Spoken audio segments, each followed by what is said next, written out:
नमस्कार, मैं डॉक्टर राकेश पाठक। छत्तीसगढ़ के जांबाज पत्रकार मुकेश चंद्राकर की हत्या के मुख्य आरोपी सुरेश चंद्राकर को गिरफ्तार कर लिया गया है। सुरेश को हैदराबाद में दबोचा गया और अब वहां से पुलिस उसे लेकर छत्तीसगढ़ आ रही है। इस बीच में सुरेश चंद्राकर के बारे में कुछ और जानकारियां हासिल हुई हैं। हमने आपको कल बताया था कि सुरेश चंद्राकर के एक मामूली कारोबारी से सैकड़ों करोड़ के आसामी बनने में राजनीतिक दलों के संरक्षण का बहुत बड़ा हाथ है। जब कांग्रेस की सरकार थी तब कांग्रेस के नेता, और जब से भारतीय जनता पार्टी की सरकार है तब बीजेपी नेताओं की सरपरस्ती सुरेश चंद्राकर को हासिल है। इसी सरपरस्ती के चलते सुरेश चंद्राकर धीरे धीरे छोटे ठेकेदार से बढ़ते बढ़ते सैकड़ों करोड़ के ठेके लेने लगा था। ऐसे ही एक ठेके के चलते, उसमें हुई गड़बड़ी के चलते मुकेश चंद्राकर खबरें दिखा रहे थे। उसके बाद आप सब जानते हैं कि 1 जनवरी को मुकेश चंद्राकर की हत्या हो गई थी। अब हम आपको बताते हैं कि मुकेश चंद्राकर की हत्या करने वाले सुरेश चंद्राकर के ऊपर पुलिस और प्रशासन किस कदर मेहरबान था।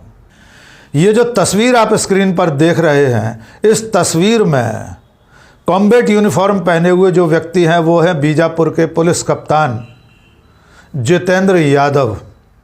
दूसरे व्यक्ति हैं बीजापुर के तत्कालीन कलेक्टर अनुसार पांडे। और सफ़ेद टी शर्ट में जो व्यक्ति दिख रहा है ये वही सुरेश चंद्राकर है जो इस वक्त मुकेश चंद्राकर की हत्या के मामले में हिरासत में लिया गया है, गिरफ्तार किया गया है। ये तस्वीर ये बताने के लिए पर्याप्त है कि सुरेश चंद्राकर पर पुलिस और प्रशासन किस कदर मेहरबान थे। आपको थोड़ा अतीत में ले जाते हैं और बताते हैं कि जिस वक्त छत्तीसगढ़ में नक्सलियों के खिलाफ सलवा जुड़ुम अभियान शुरू हुआ था, यानी आम लोगों को नक्सलियों के खिलाफ मैदान में उतारा गया था, तब यही सुरेश चंद्राकर एसपीओ बन बैठा था, यानी स्पेशल पुलिस ऑफिसर। तब इसे तनख्वाह मिलती थी मात्र 10,000 रुपये। सलवा जुड़ुम में एसपीओ बनने के बाद सुरेश चंद्राकर धीरे धीरे स्थानीय पुलिस अधिकारियों और प्रशासन के बड़े बड़े अफसरों की नज़र में आ गया। उनकी निकटता के चलते सुरेश चंद्राकर ने पुलिस और प्रशासन में छोटे छोटे ठेके लेना शुरू किए। उसकी शुरुआत हुई थानों में कटीले तार लगाने के ठेके से। मामूली से ठेके लेकर फिर वो वॉकी टॉकी सप्लाई करने के ठेके में उतरा और तमाम पुलिस की सामग्री की सप्लाई करने का जिम्मा सुरेश चंद्राकर के पास आता गया।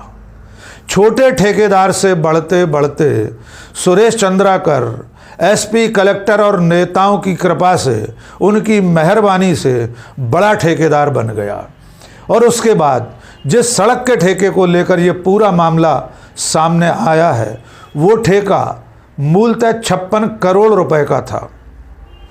लेकिन सुरेश चंद्राकर ने अधिकारियों और नेताओं की मेहरबानी से इस ठेके की लागत को बढ़ाते बढ़ाते 112 करोड़ तक पहुंचा दिया। ये ठेका 56 करोड़ से 112 करोड़ का हुआ और उसका भुगतान भी सुरेश चंद्राकर को हो गया। ये खबर जब मुकेश चंद्राकर के संज्ञान में आई तो उन्होंने अपने यूट्यूब चैनल बस्तर जंक्शन पर लगातार इसको लेकर खबरें दिखाना शुरू की, जिसके चलते सुरेश चंद्राकर परेशान हो रहा था। बाद में सुरेश चंद्राकर ने किसी बहाने से अपने घर बुलाकर अपने भाई और गुर्गों के साथ मुकेश चंद्राकर की निर्मम हत्या कर दी। और हत्या के बाद मुकेश चंद्राकर का शव अपने ही परिसर में एक सेप्टिक टैंक में दफना दिया और उसके ऊपर से सीमेंट कंक्रीट की ढलाई कर दी।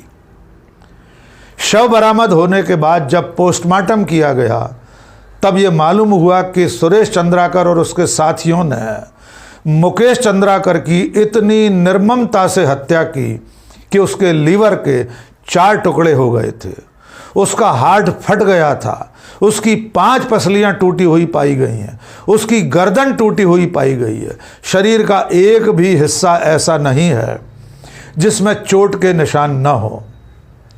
इतनी निर्ममता से हत्या करने के बाद उसके शव को सेप्टिक टैंक में दफनाया गया था। मुकेश चंद्राकर के शव का पोस्टमार्टम करने वाले डॉक्टर्स की टीम ने कहा है कि उन्होंने अपनी जिंदगी में इतना छत विछत कोई शव नहीं देखा। पोस्टमार्टम करने वाली टीम के मुखिया डॉक्टर राजेंद्र राय ने कहा है कि उन्हें 12 साल हो गए इस अस्पताल में काम करते हुए। कई शवों का उन्होंने और उनकी टीम ने पोस्टमार्टम किया है, लेकिन ऐसा शव इससे पहले उन्होंने कभी नहीं देखा। उन्होंने बताया इतनी चोटों के अलावा उसके सिर में 15 फ्रैक्चर थे। यानी डॉक्टर्स का कहना यह है कि उसकी मौत होने के बाद भी लगातार उस पर वार किए जाते रहे। किसी नुकीले हथियार से मुकेश चंद्राकर पर अनगिनत वार किए गए थे, जिसके परिणाम स्वरूप उसकी मौत हुई है। इस दरिंदे को एक बार फिर से देख लीजिए। ये जो स्क्रीन पर रस्सी से बंधा हुआ दिखाई दे रहा व्यक्ति है, यही वो दरिंदा है जिसने पत्रकार मुकेश चंद्राकर की हत्या की और करवाई है। लेकिन इस मामले में स्थानीय पत्रकार और मुकेश चंद्राकर के परिवार के लोगों को पुलिस की जांच पड़ताल पर, पुलिस की कार्रवाई पर भरोसा नहीं है, क्योंकि अब तक जो बयान सामने आए हैं, सुरेश से पहले जो लोग गिरफ्तार हुए थे, उसका भाई रितेश और बाकी लोग, उनके बयानों में जिस तरह की बातें आ रही हैं, वो ये साबित करने की कोशिश हो रही है कि सुरेश चंद्राकर मौकाए वारदात पर नहीं था। यानी जिस वक्त मुकेश चंद्राकर की हत्या हुई तब सुरेश वहाँ नहीं था। बाद में हत्या करने वालों ने उसे फ़ोन पर सूचना दी थी। यानी अभी से उसे बचाने की कोशिशें हो रही हैं। इसीलिए स्थानीय पत्रकार संगठन और मुकेश के परिवार के लोग इस पूरे हत्याकांड की जांच सीबीआई से कराने की मांग कर रहे हैं। देश भर के पत्रकार संगठन लगातार इसको लेकर आवाज़ उठा रहे हैं। अब देखना यह है कि जिस सुरेश चंद्राकर पर छत्तीसगढ़ के सारे राजनीतिक दल मेहरबान रहे हों, जिस सुरेश चंद्राकर पर प्रशासन और पुलिस की ऐसी मेहरबानी रही हो कि मात्र 10,000 रुपये की तनख्वाह पर एसपीओ बना सुरेश चंद्राकर सैकड़ों करोड़ रुपए का आसामी बन गया, उस सुरेश को बचाने के लिए अब ये राजनीतिक दल और वहाँ का प्रशासन और पुलिस किस हद तक जा सकते हैं। उन्हें किसी भी हद तक जाने से रोकना होगा। अब देखना होगा कि सुरेश चंद्राकर की गिरफ्तारी के बाद पुलिस और कौन कौन से खुलासे करती है, क्योंकि अब तक पूरा घटनाक्रम सामने नहीं आया है कि कब किस तरह मुकेश चंद्राकर को सुरेश चंद्राकर ने अपने घर पर बुलाया, उस पर किस तरह हमला हुआ, कौन कौन लोग इसमें पूरी तरह शामिल थे। क्या सचमुच सिर्फ इतने ही लोग मुकेश की हत्या में शामिल रहे हैं जितनों के नाम अब तक सामने आए हैं, या और कोई बड़ी मछलियां भी इस पूरे हत्याकांड के पीछे है। आज के इस वीडियो में बस इतना ही। बहुत बहुत शुक्रिया। जय हिंद।